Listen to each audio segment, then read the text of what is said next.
സംസ്ഥാനത്ത് അതിതീവ്ര മഴ തുടരാൻ സാധ്യത എന്ന് കേന്ദ്ര കാലാവസ്ഥാ വകുപ്പിന്റെ മുന്നറിയിപ്പ്. ഇടുക്കി, പത്തനംതിട്ട, കോട്ടയം, ആലപ്പുഴ ജില്ലകളിൽ അടുത്ത 3 ദിവസം റെഡ് അലർട്ട് പ്രഖ്യാപിച്ചു. എറണാകുളം, കൊല്ലം, തിരുവനന്തപുരം ജില്ലകളിൽ ഓറഞ്ച് മുന്നറിയിപ്പാണ്. കേരള തീരത്തുനിന്ന് മത്സ്യത്തൊഴിലാളികൾ കടലിൽ പോകുന്നതിന് കർശന വിലക്ക് ഏർപ്പെടുത്തിയിട്ടുണ്ട്. അലക്സ് റാം മുഹമ്മദ് ചേരുന്നുണ്ട് വിവരങ്ങളുമായി തിരുവനന്തപുരത്ത് നിന്ന്. അലക്സ്, ഏറ്റവും ഒടുവിലായി പുറത്തുവന്ന കാലാവസ്ഥാ മുന്നറിയിപ്പ് പറയുന്നത് എന്താണ്? റിജിത്ത്, സംസ്ഥാനത്ത് അടുത്ത 5 ദിവസം ശക്തമായ മഴയ്ക്കുള്ള സാധ്യതയാണ് കേന്ദ്ര കാലാവസ്ഥാ വകുപ്പ് പ്രവചിക്കുന്നത്. 14 ജില്ലകളിലും മഴ മുന്നറിയിപ്പ് നൽകിയിട്ടുണ്ട് അടുത്ത 5 ദിവസവും എന്നുള്ളതാണ്. അടുത്ത 3 ദിവസം മധ്യ കേരളത്തിലും തെക്കൻ കേരളത്തിലും അതിതീവ്രമായ മഴയ്ക്കുള്ള സാധ്യതയാണ് കേന്ദ്ര കാലാവസ്ഥാ വകുപ്പ് പ്രവചിക്കുന്നത്. അതിൽ ഇടുക്കി, പത്തനംതിട്ട, കോട്ടയം, ആലപ്പുഴ ജില്ലകളിൽ റെഡ് അലേർട്ട് പ്രഖ്യാപിച്ചിട്ടുണ്ട്. അതിതീവ്ര മഴയ്ക്കുള്ള സാധ്യതാ മുന്നറിയിപ്പാണ് റെഡ് അലേർട്ട്. എറണാകുളം, കൊല്ലം, തിരുവനന്തപുരം ജില്ലകളിൽ ഓറഞ്ച് മുന്നറിയിപ്പുണ്ട് ഈ 3 ദിവസവും. മറ്റെല്ലാ ജില്ലകളിലും യെല്ലോ മുന്നറിയിപ്പും നൽകിയിട്ടുണ്ട് എന്നുള്ളതാണ് ഏറ്റവും പ്രധാനപ്പെട്ട കാര്യം. ഇതിൽ മലയോര മേഖലയിൽ പ്രത്യേക ജാഗ്രത വേണമെന്നുള്ളതാണ് ദുരന്ത നിവാരണ അതോറിറ്റി ആവർത്തിച്ച് വ്യക്തമാക്കുന്നത്. മലയോര ജില്ലകളിലാണ് ഈ റെഡ് അലേർട്ട് പ്രഖ്യാപിച്ചിരിക്കുന്നത് പോലും. അതിതീവ്രമായ മഴ ഒരുപക്ഷെ വൈകുന്നേരവും രാത്രിയുമൊക്കെ അങ്ങനെ നിന്നു പെയ്യാനുള്ള സാധ്യത ആ മേഖലയിൽ ഉണ്ട്. അതിനാൽ പൊതുജനങ്ങളും സർക്കാർ സംവിധാനങ്ങളും ജാഗ്രത പാലിക്കണം.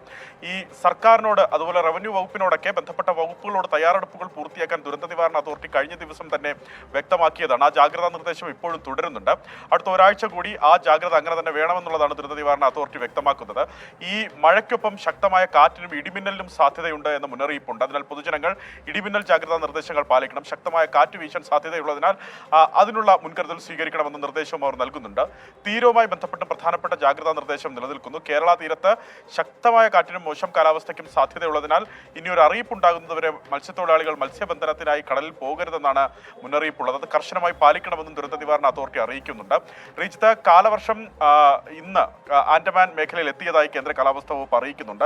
മാലിദ്വീപ്, കൊമോറിയൻ മേഖല, തെക്കൻ ബംഗാൾ ഉൾക്കടൽ, നിക്കോബാർ ദ്വീപുകൾ, തെക്കൻ ആൻഡമാൻ കടൽ എന്നീ മേഖലയുടെ ചില ഭാഗങ്ങളിലാണ് കാലവർഷം എത്തിച്ചേർന്നതായി അറിയിക്കുന്നത്.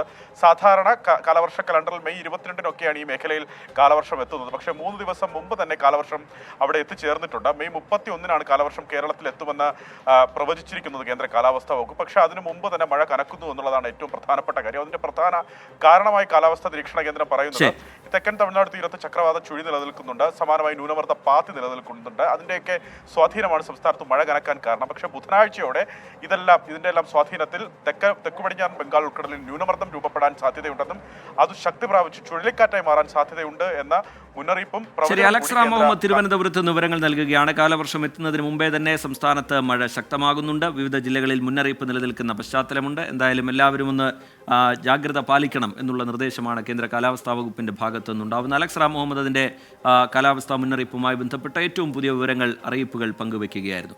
കാലവർഷം എത്തിയില്ലെങ്കിലും സംസ്ഥാനത്ത് പലയിടത്തും മഴ ശക്തമാണ്. രാത്രി മുതൽ പെയ്ത കനത്ത മഴയിൽ വ്യാപക നാശനഷ്ടമുണ്ടായി. കാസർഗോഡ് കരിന്തളത്തും പത്തനംതിട്ട ഗവിയിലും കനത്ത നാശനഷ്ടമാണ് ഉണ്ടായത്. പുറമറ്റം മാർത്തോമാ പള്ളിയുടെ സെമിത്തേരി മതിൽ മഴയിൽ തകർന്നു വീണു. നിർത്താതെ പെയ്ത മഴയിൽ തലസ്ഥാന നഗരവും വെള്ളത്തിൽ മുങ്ങി.